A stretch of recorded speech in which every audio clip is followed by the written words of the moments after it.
আমাদের আজকে দুপুরবেলার মেনু হচ্ছে, প্রথমে দেখাচ্ছি মাছের ঝোল দিয়ে। এখানে কাটাপোনা আলু আর ফুলকপি দিয়ে মাছের ঝোল করেছি।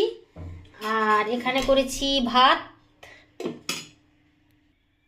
আর এখানে আছে সেই মেথি শাক, আলু, বেগুন, শিম দিয়ে মেথি শাকের চচ্চড়ি।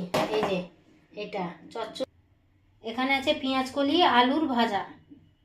এটা পেঁয়াজকলি আলুর ভাজা।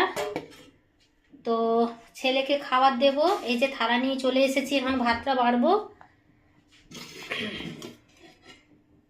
খাবারটা বেড়ে নেব। আওয়াজ রে বাপরে বাপ।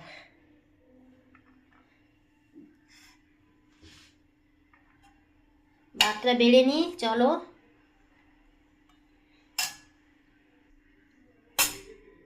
একটু শাকের চচ্চড়ি দিলাম।